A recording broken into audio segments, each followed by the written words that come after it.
Karibuni tena katika kipindi cha mazungumzo ambapo tutakuwa tunazungumza kila wiki kuhusiana na mambo ambayo yanaendelea kwenye corporate. Na kama ni mfanyakazi na kama una run kampuni tofauti, mazungumzo ambayo tutakuwa tunazungumza katika kipindi cha mazungumzo yatakuwa na kuhusu wewe. Na hii leo tunao wageni ambao wanatoka katika kampuni mbili tofauti na wote wanatoka kwenye corporate world, na tutapata kujifunza vitu vingi sana kutoka kwao. Na mada leo itakuwa ni the trend of human capital in Africa mpaka mwaka 2025. Karibuni sana, na napenda kwa kuintroduce mgeni wa kwanza ambaye ni Mr. Felician Mramba, na pia tunaye Miss Mex Kitomari. Yeye ni mjasiriamali na mmiliki wa one of the leading business tunasema kwamba ni manufacturer wa ice cream kubwa, kiwanda cha ice cream kwa hapa Tanzania. Karibuni sana. Asante sana. Yes. Kwanza kama mada yetu inavyosema, Mr. Mramba, tunazungumzia kwamba the trend of human capital in Africa. Tukisema the trend of human capital in Africa, nini ambacho kinakuja kwenye kichwa chako? Unaposema trend ya human capital katika Afrika, kinachokuja kwenye fikra zangu ni jinsi ambavyo watu ambao wameandaliwa kuweza kuchangia kwenye kazi na kwenye uzalishaji wanavyoweza kuendelea kukua na kuchangia. Na hapa tunazungumza kwamba with the time human capital katika Afrika imekuwa inaendeleaje, imekuwa inaimarika kwa vipi, imekuwa mchango wake ukoje, kuna maeneo gani ambayo yanahitaji kuangaliwa labda na kuboreshwa. That's good. Na Miss Mex Kitomari, kuangalia human capital naiangalia directly kwenye watu ambao ni affect directly kwenye kazi. Na challenge ya kwamba je, itafika wakati ambako unaweza ukiwa kama mjasiriamali unaweza ukaajiri labda CEO wa kuendesha kampuni yako. Kwa sababu mjasiriamali wengi sisi tuna ideas. Unakuta mtu ana wazo la biashara lakini sio muendesha biashara. Tukichukulia kama case study kwa hapa Tanzania kuhusiana na rasilimali watu, kwamba kumekuwa na malalamiko mengi sana kwa especially kwa investors ambao wanakuja kuwekeza katika Tanzania. Na wengi wamekuwa na malalamiko kwamba human capital ya Tanzania haiwezi kadeliver. Unafikiri jambo lina ukweli wote? Lina ukweli ndio na hapana.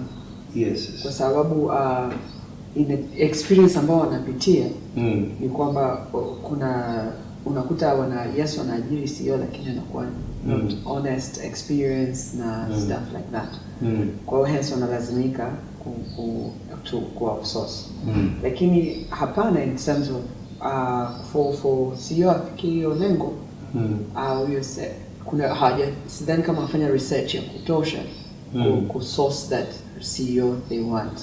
Umeelewa kwamba information is not available enough kusema kuna CEO anatajirika labda kwa kampuni ambayo inakuja labda kutengeneza railroad au kampuni inakuja kutengeneza inakuja kuchimba madini au stuff like that. Na nini maoni yako Mr. Mramba? Mimi nafikiri kuna ukweli kiasi. Kwa sababu mojawapo ya malalamiko ambayo makampuni mengi ya nje yamekuwa yakilalamika yanapotaka kuja hapa ni kuweza kupata watu ambao wana skills za kutosha kwenye leadership, ambao wanaweza kuwa trusted wakakabidhiwa majukumu ya kuendesha makampuni yao na wakaendesha vizuri.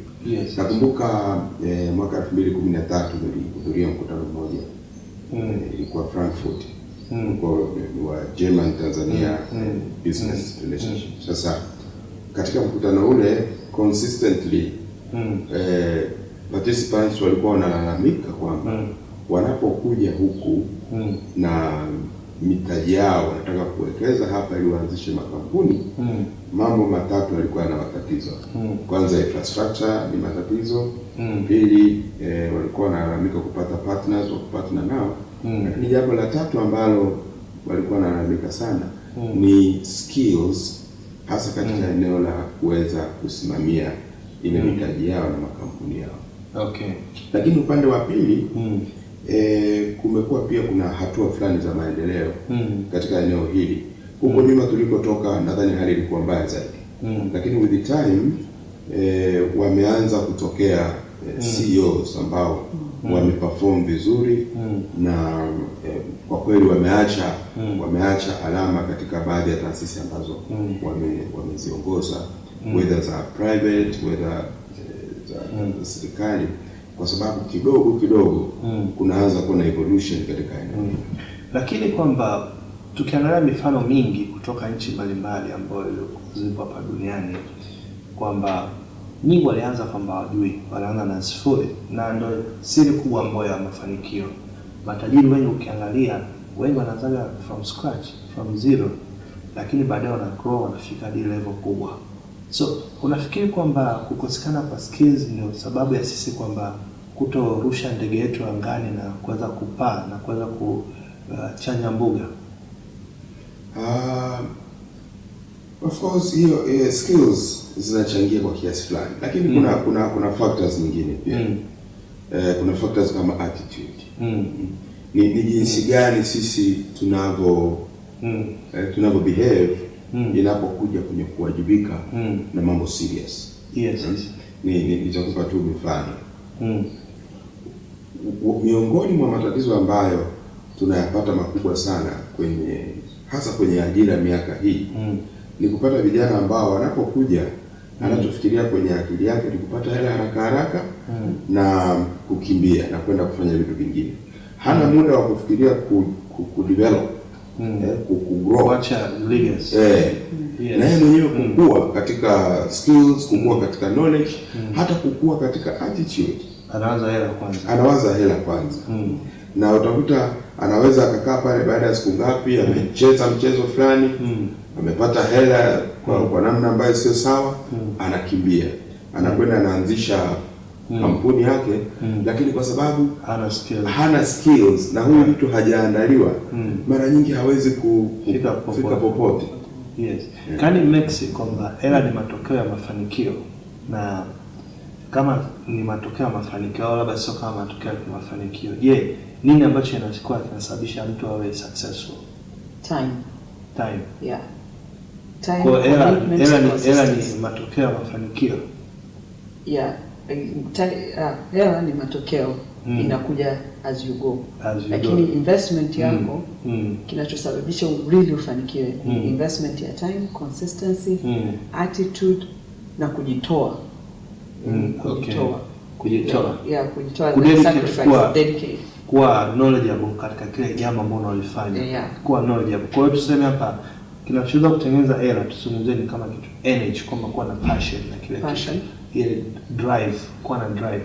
Watu wengi hawana drive. Nimekuta watu wengi wanasema nataka kuwa tajiri, nataka kuwa mafanikio, lakini ukimwangalia ana drive ambazo zinazompeleka kufika kule. Umeona amekosa drive. Lakini unakuta mtu ana passion. Kabisa passion unakuta ipo, ambayo ni mafuta ambayo ya kusafiri, ambayo inasababisha sana laki. Ukiwa una passion, therefore unakuwa hauna consistency. Na ukishakosa consistency, unaruka from kitu kimoja kwenda kingine, kwenda kingine. Ina affect hata soko la kuzunguka, kuelewa wewe kwani una lengo gani kwenye maisha. Leo umefanya hichi, kesho umefanya kile. Mwishoni hata soko lako lenyewe wanashindwa kukuamini. Wanachanganyikiwa. So pia unawachanganya watu. Unawachanganya watu. Alafu sasa ukishakosa consistency, umeshakosa passion, umeaffect your consistency. Then sasa unakosa ile what pushes purpose ya kuwepo. Legacy yako ni nini? Sasa ili wewe kujenga legacy ina require sacrifice. Si kwamba kuna sherehe, sikukuu, Christmas, Eid and such, Pasaka ndio mimi za kufanya kazi. Sasa do I either una forsake those, unafanya kazi? I like that. So tuna taarifa ambazo zilikuwa zinaonekana hivi karibuni, zilikuwa zinaonyesha kwamba miaka hivi karibuni kwa inaonyesha Tanzania sasa tuna uhaba wa masio ambao ni local. Tuna local CEOs 4% ya total CEO ambao tunao makampuni makubwa. 96% ni foreigners katika makampuni makubwa.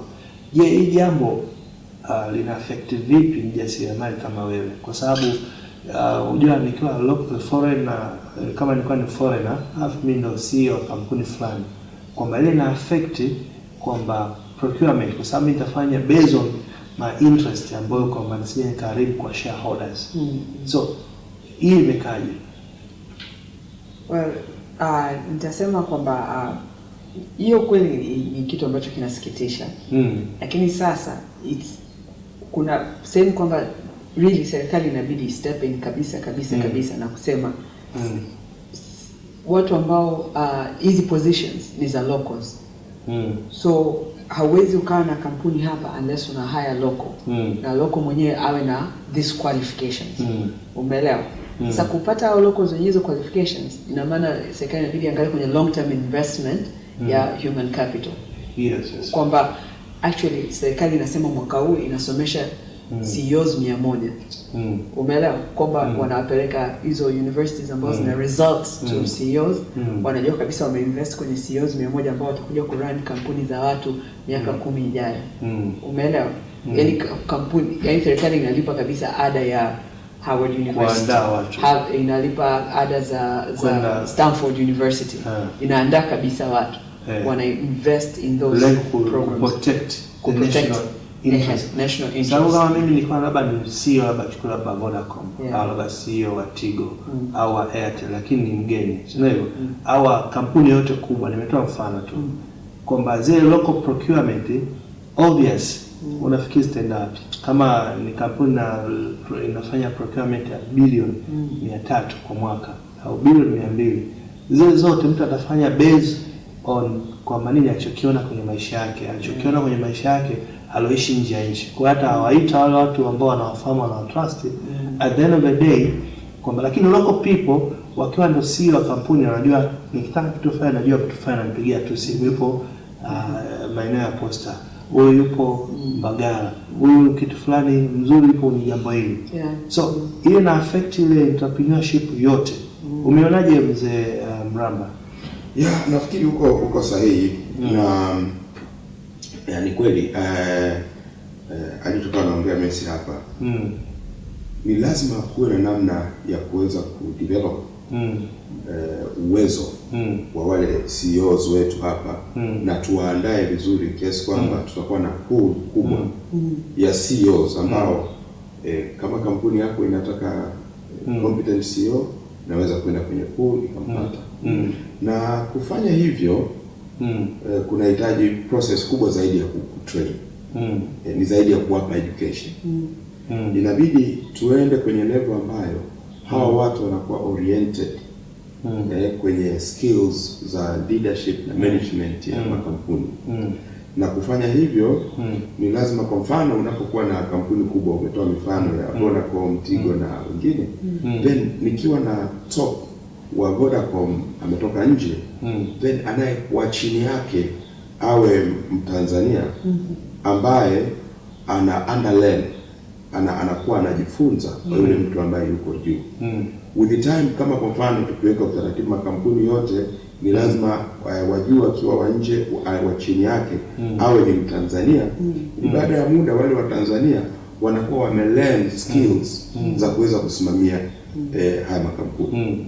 Kwa kufanya hivyo tunaweza sisi tukaanza kuwa na CEOs ambao wana capacity na wanaaminika.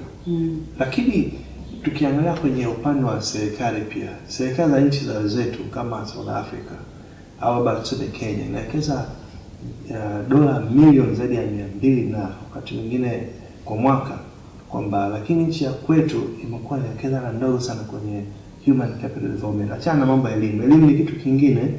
Elimu ya sekondari, ya chuo na ya primary ni kitu kingine. Lakini tuzungumzie ile human capital development, kuendeleza zile watu zile talent zao ambazo kwa nazo, ili wawe wajanja, wawe bora na wawe competent kwenye soko la dunia. Hasa kwa serikali naona kama pia jambo ambalo kwamba muone kama ni natakiwa ipewe role kubwa kwenye kuhakikisha kwamba human capital Tanzania tuna drive iwe competent iweze kuchukua opportunity, na pia tukaweka sheria ambazo ni kali, ambazo tunazo sheria kali lakini tukatekeleza zile sheria ambazo tunazo. Mfano kama nchi ya Kenya kama mwezi miwili au mitatu iliyopita walitangaza kabisa kwamba positions za accountant hamna mtu yote ambaye ataajiriwa ambaye ni foreigner. Market manager hamna, communication manager hamna, project manager kama una international organization yako ambayo inakuja hapa Tanzania kama project manager, hiyo position hamna, haitolewi kibali working permit yake. Na working permit ya position nyingine nyingi na CEOs pia hazitolewi kama ikidhibitika kwamba hamna Mkenya ambaye anaweza kufanya kazi kama hiyo. Na wanasisitiza kila mara, hata mwaka huu mwezi miwili iliyopita walisisitiza sana.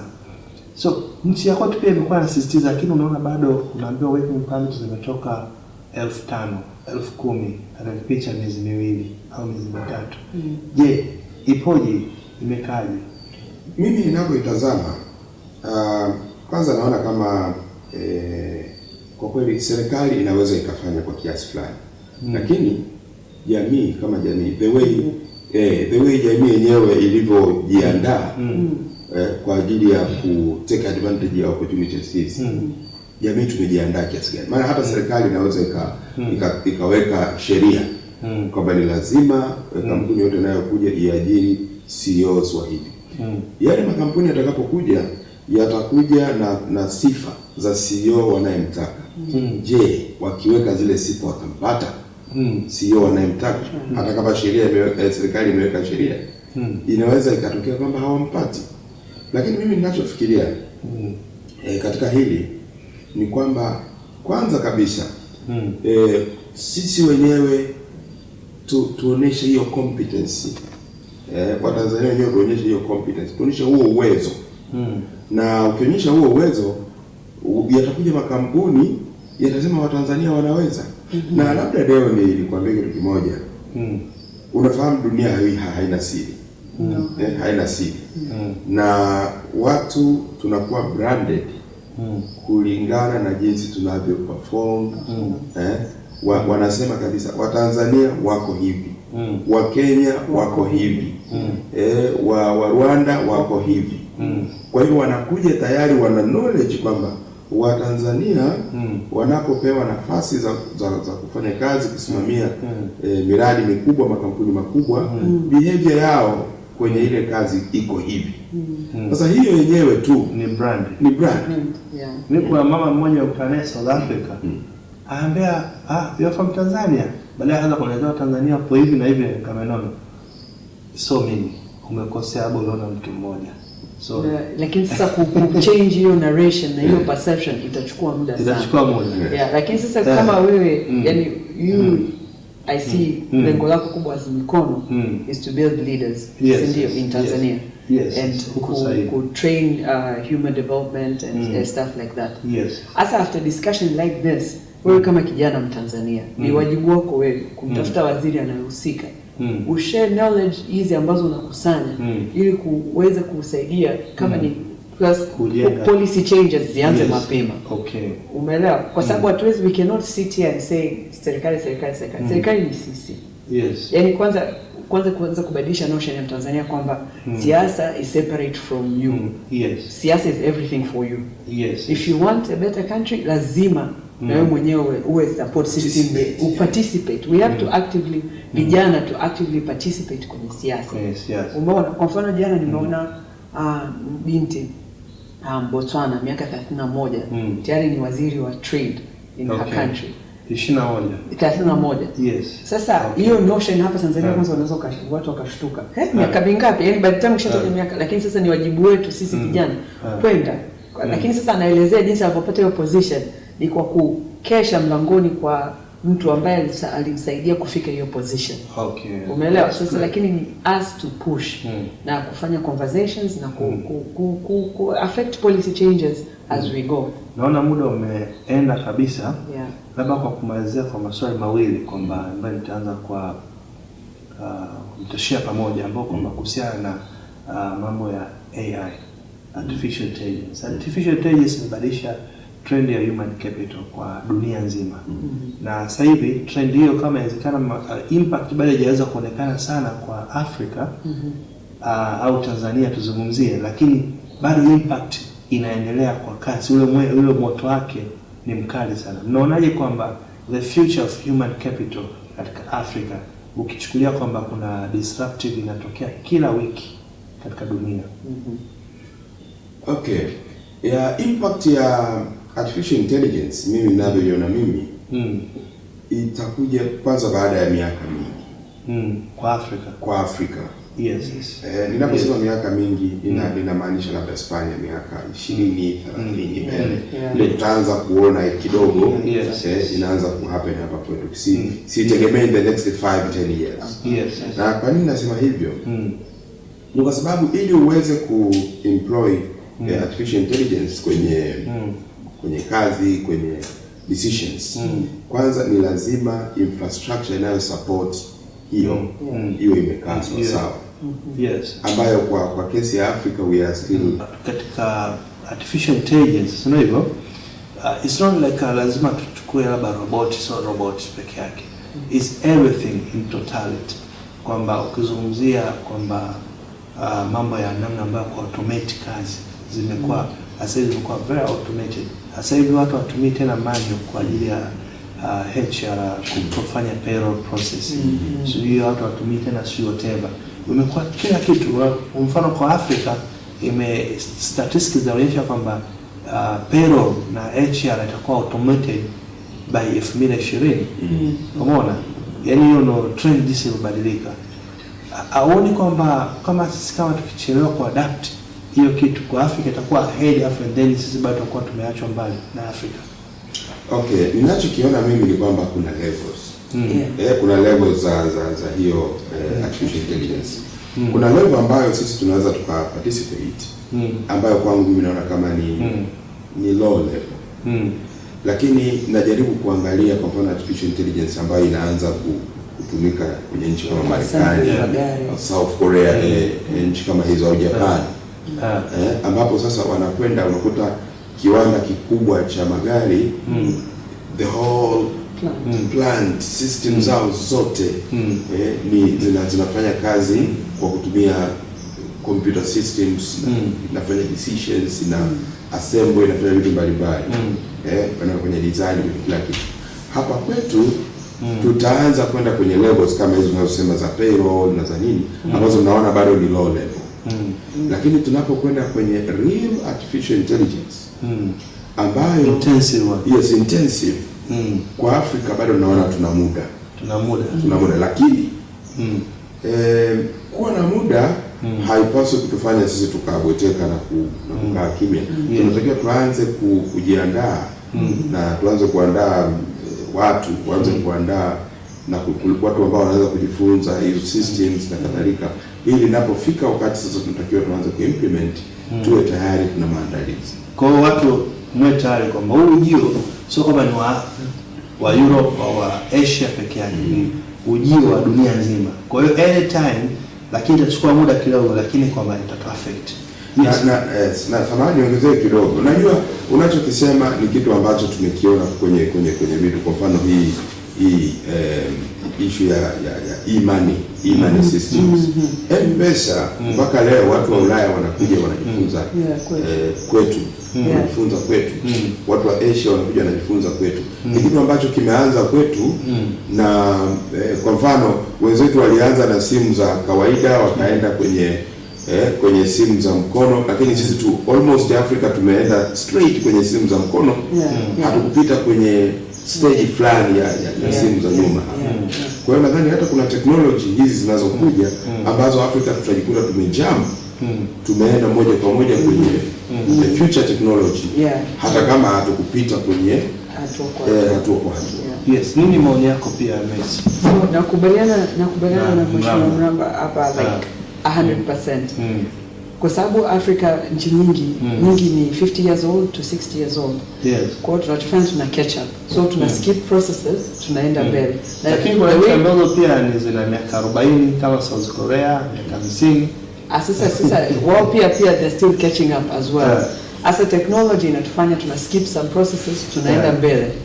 Na kutokana na hivyo ndio hapa sasa mindset ya Tanzania wengi inabidi badilike. Ule mfumo wa kutembea na bahasha kutafuta kazi inabidi ufutwe. Kwa sababu as time goes, simply as mjasiriamali kama mimi natumia automated social media platforms. Umeelewa, unaweka tu matangazo yako na unaendelea na kazi. With time goes, hata mashine nazitumia for production kwenye industry ya ice cream zinakuwa more advanced kiasi kwamba human capital somewhere pale haitajiki. Umeelewa? Kwa hiyo vitu vinavyoenda inakuwa advanced. Kwa hiyo ni wakati wa Tanzania wengi waeleweshwe na investment kwamba ukiwa mwanachuo usitegemea unatoka chuoni kwenda kuajiriwa. Unachojifunza chuo unakuja kukifanyia kazi wewe, unajitengenezea ajira yako mwenyewe. So utegemea utakuja kuajiriwa na ofisi yenye AC na nini, ujenge wewe mwenyewe hiyo ofisi. So it's change your mindset, inabidi ipite haraka sana kwa sababu watu with time kutakuwa hamna ajira kabisa. I agree with you. Na swali la mwisho kabisa kabla tujafunga kipindi chetu kwa sababu naambiwa kwamba muda umeisha kabisa. Nitaka kujua kwamba kuhusiana na personal development, kwamba kuhusiana na personal development, kujiendeleza kwa mtu binafsi na kugrow career wise kwa kikazi. Tanzania na pia nchi nyingi sana duniani, watu wengi sana duniani wana tatizo kwamba utakuta nafasi za bartenders, sio za nafasi za bartenders, watu wa kawaida waiters, watu wa kawaida walinzi, wana mafunzo mengi sana kuliko watu wa sales people, kuliko hata managers wa ofisi. Kwa nini kwamba watu wengi wa invest kwenye personal development katika nchi nyingi, especially hapa Tanzania hiyo tatizo lipo kubwa sana. Utakuta walinzi wana mafunzo mengi sana, watu wa waiter wana mafunzo mengi sana kuliko, au bartenders wana mafunzo mengi sana kuliko watu ambao ni marketers, sales people, managers wa ofisini, CEOs wa ofisini. Kwa nini na tusuluhu nini? Mimi nafikiri nalitazama katika namna mbili. Namna ya kwanza, unajua watu hawajui kwamba mafunzo yanalipa. Hawajui kwamba mafunzo yanalipa. Na unakuta mtu anafikiria kwamba nikienda kumtrain huyu mtu ni manager, nikampeleka training ya muda fulani, nikatumia gharama fulani kumtrain, mimi kama kampuni nitapata nini? Na wakati mwingine matokeo ya mafunzo hayaonekani immediately. Ni investment ambayo matokeo yake ni long term. Sasa kama ile kampuni inataka matokeo ya haraka na inapo train watu haioni matokeo yale mara moja, wanaweza wakadhani kwamba kuandaa watu ni kupoteza fedha. Hiyo ni upande mmoja. Lakini upande wa pili, tunapozungumza personal development, mhusika mwenyewe pia anawajibika kujidevelop yeye mwenyewe. Na mojawapo ya shortcoming ninayoiona hasa kwa hapa kwetu ni kwamba vijana wengi hawajisomei.